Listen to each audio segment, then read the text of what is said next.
ಕಚ್ಚುವ ನಾಯಿಗಳನ್ನ ಗುರುತಿಸೋದು ಅಸಾಧ್ಯ ಅಂತ ಹೇಳಿ ನಿನ್ನೆ ಸುಪ್ರೀಂ ಕೋರ್ಟ್ ಒಂದು ಅಭಿಪ್ರಾಯವನ್ನು ವ್ಯಕ್ತಪಡಿಸಿತು. ಅಂದ್ರೆ ಯಾವ ರೀತಿಯಾಗಿ ನಾಯಿಗಳು ಬಿಹೇವ್ ಮಾಡುತ್ತೋ ಅನ್ನುವಂಥದ್ರ ಬಗ್ಗೆ ಸುಪ್ರೀಂ ಕೋರ್ಟ್ ಕಳವಳವನ್ನು ವ್ಯಕ್ತಪಡಿಸಿತು. ಇದಕ್ಕೆ ಒಂದು ಪೋಸ್ಟ್ ಮಾಡಿದ್ರು ನಿನ್ನೆ ರಮ್ಯಾ ಅವರು ಇದನ್ನ ನೀವು ಎಲ್ಲಾ ನಾಯಿಗಳನ್ನ ಗುರುತಿಸೋದು ಕಷ್ಟ ಅವ್ರ ಮೈಂಡ್ ಸೆಟ್ ಅಂತ ಹೇಳೋದಾದ್ರೆ, ಮನುಷ್ಯನ ಮೈಂಡ್ ಸೆಟ್ ಕೂಡ ಗುರುತಿಸ್ಕೊಳ್ಳೋದಕ್ಕೆ ಕಷ್ಟ ಆಗುತ್ತಲ್ಲ. ಅವನು ಯಾವಾಗ ರೇಪ್ ಮಾಡ್ತಾನೋ ಮರ್ಡರ್ ಮಾಡ್ತಾನೋ ಅಂತನೂ ಕೂಡ ಗೊತ್ತಾಗೋದಿಲ್ಲ. ಹಾಗಾಗಿ ನೀವು ಎಲ್ಲರನ್ನೂ ಕೂಡ ಜೈಲಿಗೆ ಹಾಕ್ತೀರಾ ಅಂತೇಳಿ ನಿನ್ನೆ ಒಂದು ಪೋಸ್ಟ್ ಅನ್ನ ಮಾಡಿದ್ರು. ಸೊ ಅದ್ರ ಮುಂದುವರೆದವಾಗಿ ಇವತ್ತು ಕೂಡ ಕೆಲವೊಂದಷ್ಟು ಪೋಸ್ಟ್ಗಳನ್ನ ನಟಿ ರಮ್ಯಾ ಅವರು ಹಾಕಿದ್ದಾರೆ.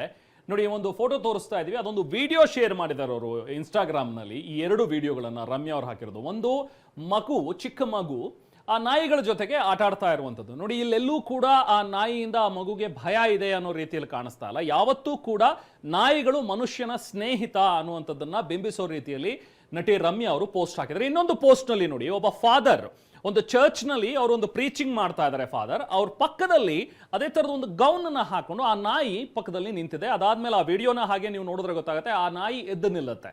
ಸೊ ಅಂದ್ರೆ ಆ ಒಂದು ಗೌರವವನ್ನು ಸೂಚಿಸುತ್ತೆ. ಹೀಗೆ ಬೇರೆ ಬೇರೆ ಕಡೆ ಎಲ್ಲವೂ ಕೂಡ ನಾಯಿಗಳಿಗೆ ಇಷ್ಟೊಂದು ಗೌರವ ಕೊಡ್ತಿರುವಾಗ ನಮ್ಮಲ್ಲಿ ಯಾಕೆ ಈ ರೀತಿಯಾಗಿ ನಾಯಿಗಳನ್ನ ಟ್ರೀಟ್ ಮಾಡ್ತಾ ಇದ್ದೀರಿ ಅನ್ನೋ ರೀತಿಯಲ್ಲಿ ನಟಿ ರಮ್ಯಾ ಅವರು ಪೋಸ್ಟ್ಗಳನ್ನ ಶೇರ್ ಮಾಡ್ತಾ ಇದ್ದಾರೆ.